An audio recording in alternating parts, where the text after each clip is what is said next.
জাতি হিসেবে আমাদের যে অবস্থান, একটু চমৎকার অবস্থান। দুই পাশে দুই মহাশক্তি আমাদের, ভারত আর চীন। তারা দ্রুত গতিতে এগিয়ে যাবে। আমরা যেহেতু মাঝখানে আছি, আমাদেরকে ফেলে যেতে পারবে না। তাদের বাতাসে আমরা উঠতে থাকবো। সেই থেকেই আমার বদ্ধমূল ধারণা বাংলাদেশের ভবিষ্যৎ অতি চমৎকার, তার অবস্থানের কারণে। তখন দুই জায়ান্টের কথা বলেছিলাম, দুই মহাশক্তি। এখন আর দুই মহাশক্তির কথা বলি একই সঙ্গে, 4 মহাশক্তি। আমাদের কি অপূর্ব সুযোগ! আমাদের সামনেই বিস্তীর্ণ মহাসাগর, আমাদের উপকূল ভূমি, সাগরের সঙ্গে আমাদের লাগোয়া উপকূল। এই একটা মস্ত বড় সুযোগ। পৃথিবীর দরজা আমাদের সামনে খোলা। আমরা দিন ব্যবহার করতে জানিনি। এখন যে মুহূর্তে এটার ব্যবহার শুরু করব, আমাদের অর্থনীতিকে লোহার দড়ি দিয়ে বেঁধে রাখলে ওর বেঁধে রাখতে পারবে না।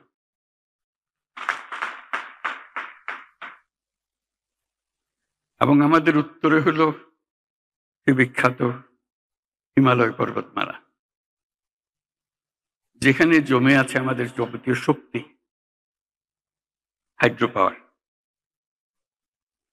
কত শক্তি দরকার বাংলাদেশের, এখানে সব জমা আছে, হারিয়ে যাচ্ছে না, শুধু নেবার অপেক্ষায়।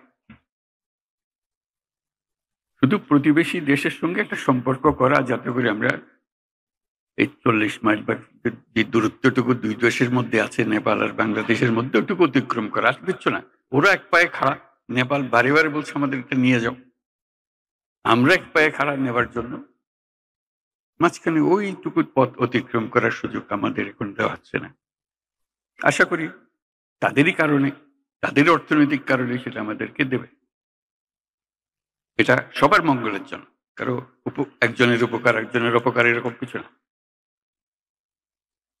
যদি আমরা সেই পথটা খুলে পাই, এখন সামান্য কিছু পেয়েছি, ওটাও কিছুই না, বড় আকারে যদি পাই, বাংলাদেশকে আটকে রাখার কোনো ক্ষমতা কারো নাই।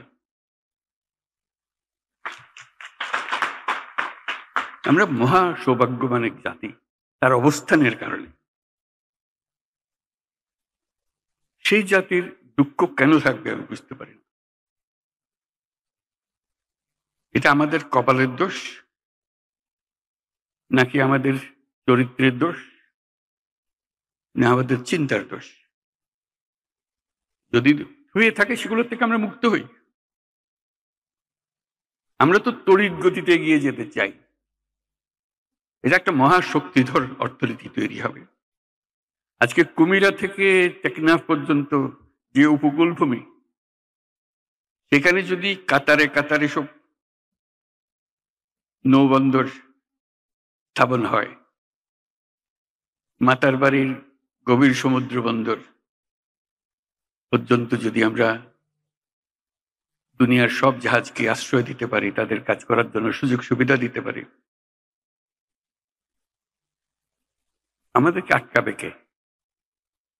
এবং শুধু যে সমুদ্র বন্দর আমরা ব্যবহার করব, আমাদের মালামাল যাবে, তা তো না। আমাদের একটা নিজস্ব অর্থনৈতিক অঞ্চল আছে, সেই অঞ্চলটাকে আমরা এখনো খুলতে পারিনি, কিন্তু অঞ্চল অপেক্ষা করছে আমাদের জন্য। আমাদের অঞ্চল হলো, উত্তরে হলো নেপাল আমাদের অঞ্চল। নেপালের সৌভাগ্য, তারা হিমালয় পর্বতের পাদদেশে আছে। দুর্ভাগ্য হলো সমুদ্রের দেখা তাদের হয় না। তাদের সমুদ্র দেখতে হলে আমাদের মাঝখান দিয়ে দেখতে হবে, আমাদের মাধ্যমে দেখতে হবে। সে পথ আমরা করে দিই, আমরা একসঙ্গে যৌথ অর্থনীতি গড়ে তুলি। তার সমুদ্রের অভাব, আমার পর্বতের অভাব, হাইড্রো, দুই অভাব একসঙ্গে পূরণ করি দুজনে। ভুটান একই কাণ্ড, তারও সমুদ্র দর্শন হয় নাই।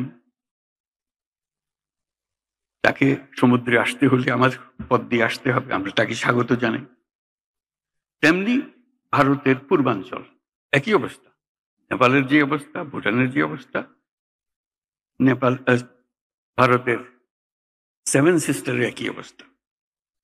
তার সমুদ্র দর্শন তার হয় না, হবে না। তার সঙ্গে আমরা যোগ দিই একসঙ্গে এই অর্থনৈতিক অঞ্চল।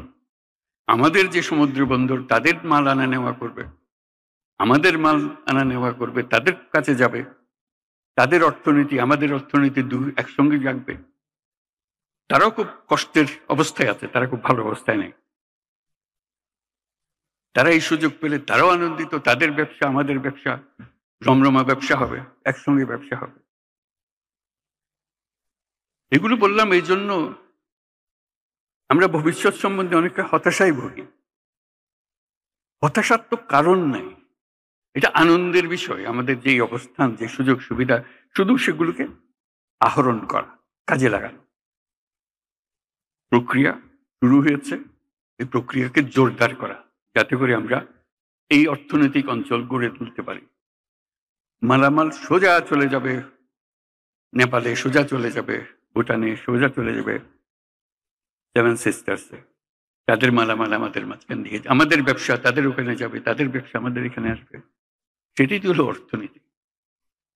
কাজেই প্রাকৃতিক দিক থেকে আমরা খুবই সৌভাগ্যবান।